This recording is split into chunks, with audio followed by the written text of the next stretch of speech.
Assalamualaikum warahmatullahi wabarakatuh. Di sini saya Almasila Hairul akan menjelaskan mengenai materi kinerja. Di sini ada pengertian kinerja. Menurut Miller, kinerja merupakan bagaimana seseorang diharapkan dapat berfungsi dan berperilaku sesuai dengan tugas yang telah dibebankan kepadanya. Lalu menurut Irianto, kinerja karyawan merupakan sebuah prestasi yang diperoleh seseorang dalam melakukan suatu tugasnya. Lalu di sini ada aspek kinerja. Yang pertama ada kualitas yang dihasilkan. Merupakan menerangkan tentang jumlah kesalahan, waktu, dan ketepatan dalam melakukan tugasnya. Yang kedua ada kuantitas yang dihasilkan. Berkenaan dengan berapa jumlah produk atau jasa yang dihasilkan. Yang ketiga ada waktu kerja. Menerangkan akan berapa jumlah absen, keterlambatan, serta masa kerja yang telah dijalani individu pegawai tersebut.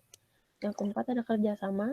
Menerangkan akan bagaimana individu membantu atau menghambat usaha dari teman kerjanya.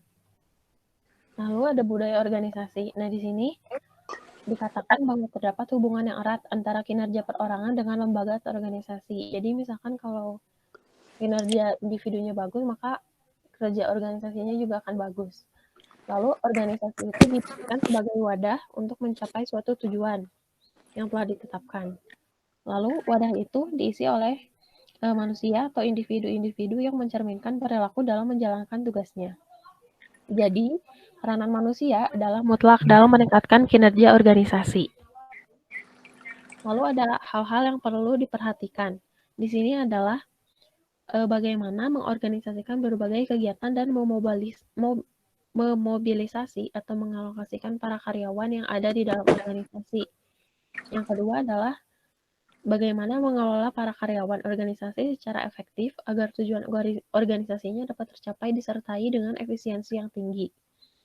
Yang ketiga adalah bagaimana menciptakan kondisi organisasi, sistem balas kerja, dan hukuman untuk menunjang suasana kerja. Lalu di sini ada faktor-faktor yang mempengaruhi kinerja karyawan. Yang pertama ada efektivitas dan efisiensi. Dalam hubungannya dengan kinerja organisasi, maka ukuran baik buruknya kinerja itu diukur oleh efektivitas dan efisiensi. Dikatakan efektif bila mencapai tujuan, dan dikatakan efisien bila hal itu memuaskan sebagai pendorong mencapai tujuan, terlepas apakah efektif atau tidak.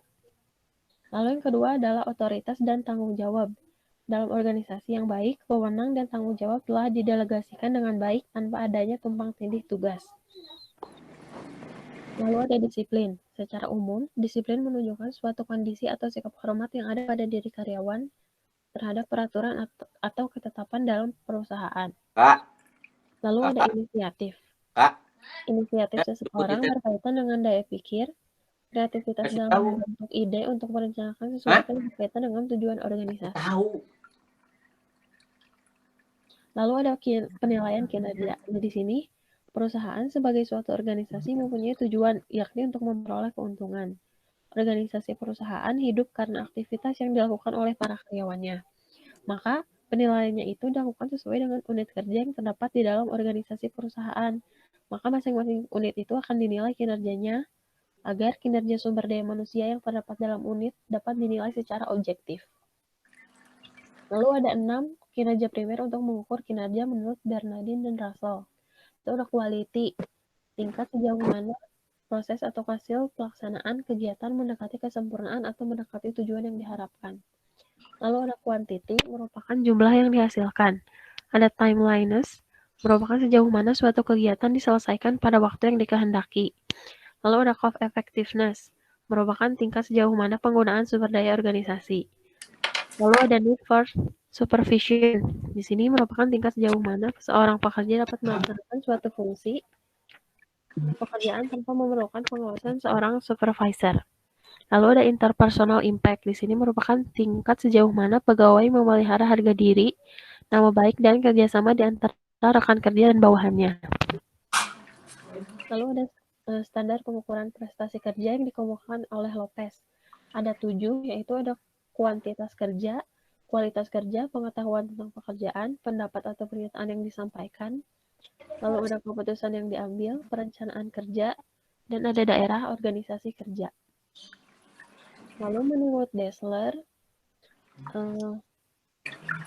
ada beberapa hal yang digunakan dalam menilai kinerja. Yang pertama ada keterampilan merencanakan. Contohnya menilai dan menetapkan prioritas dari bidang hasil. Yang kedua ada keterampilan mengorganisasi. Contohnya meminimalkan kebingungan dan ketidakefisienan dalam operasi kerja. Yang ketiga ada keterampilan mengarahkan. Contohnya adalah kemampuan untuk memandu dan menyelia. Lalu ada keterampilan mengendali, contohnya mengidentifikasi simpangan dalam kemajuan tujuan kerja. Yang kelima ada menganalisis masalah, contohnya menetapkan dana yang berhubungan dengan permasalahan. Selanjutnya ada penilaian kerja kebanyakan tidak bisa diterima karena memiliki kelemahan. Yaitu kelemahannya itu yang pertama adalah pekerja staf, manajer diikat banyak oleh sistem, proses, dan orang. Tetapi fokus penilaian kinerja itu hanya fokusnya pada tertentu. Lalu yang kedua adalah penilaian kerja menganggap sistem organisasi tersebut konsisten dan dapat diprediksi. Padahal kenyataannya, sistem dan proses merupakan subjek yang dapat berubah secara sadar karena manajemen harus melakukan perubahan sesuai dengan kemampuan serta tuntutan bisnis. Yang ketiga adalah penilaian kinerja menuntut persyaratan proses penilaian yang objektif, konsisten, dan dapat dipercaya serta adil. Tetapi di sisi lain, penilaian kerja ini akan dilihat karyawan sebagai hasil yang mendadak dan didasarkan kepada favoritisme. Lalu ada metode agar penilaian kinerja dilakukan dengan baik. Nah, ini yang pertama yang diukur itu benar-benar prestasi dan bukan faktor-faktor yang lain, misalnya yang menyangkut pribadi seseorang. Yang lalu yang kedua, menggunakan tolak ukur yang jelas dan yang pasti menjamin bahwa pengukuran itu bersifat objektif. Yang ketiga, dapat dimengerti, dipahami, dan dilaksanakan sepenuhnya oleh semua anggota organisasi yang terlibat. Yang keempat, dilaksanakan secara konsisten dan didukung sepenuhnya oleh pimpinan puncak organisasi. Nah, lalu ada upaya peningkatan kinerja. Yang pertama adalah diskriminasi. Seorang manajer harus mampu membedakan secara objektif antara mereka yang dapat memberi sumbangan berarti dalam pencapaian tujuan organisasi dengan mereka yang tidak. Jadi di sini harus dibuat keputusan yang adil dalam berbagai bidang di dalam organisasi. Yang kedua adalah pengharapan. Dengan memperhatikan bidang tersebut, diharapkan bisa meningkatkan kinerja karyawan. Karyawan yang memiliki nilai kinerja tinggi mengharapkan pengakuan dalam bentuk berbagai pengharapan yang diterimanya dari organisasi. Yang ketiga ada pengembangan. Bagi yang bekerja di bawah standar, skema untuk mereka adalah mengikuti program pelatihan dan pengembangan. Sedangkan yang di atas standar, misalnya dapat dipromosikan kepada jabatan yang lebih tinggi. Lalu ada komunikasi. Para manajer bertanggung jawab untuk mengevaluasi kinerja para karyawan dan secara akurat mengkomunikasikan penilaian yang dilakukannya. Lalu di sini ada meningkatkan kinerja melalui pengembangan budaya organisasi. Nah, nilai dan keyakinan dari pendiri suatu organisasi akan melahirkan sejumlah kebijakan dan praktik yang akan disebarkan kepada karyawannya. Nah, kebijakan dan praktik itu akan tertanam dalam perilaku dan kebiasaan kerja para karyawannya sehari-hari.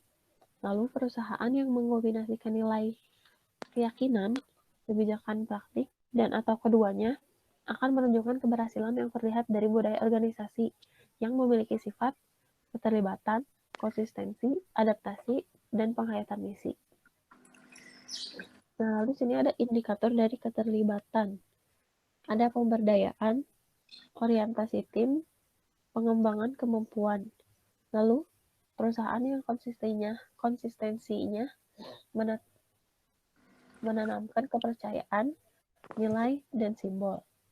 Perusahaan dengan sifat adaptabilitas memiliki kemampuan tanggap akan lingkungan eksternal, pelanggan internal, dan eksternal. Lalu ada indikator penghayatan misi.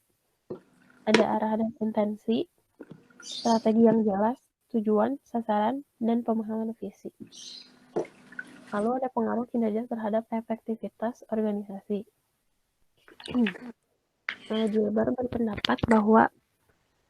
berpendapat bahwa kinerja pada dasarnya adalah produk waktu dan peluang. Peluang tanpa waktu untuk mengejar peluang tersebut bukan apa-apa.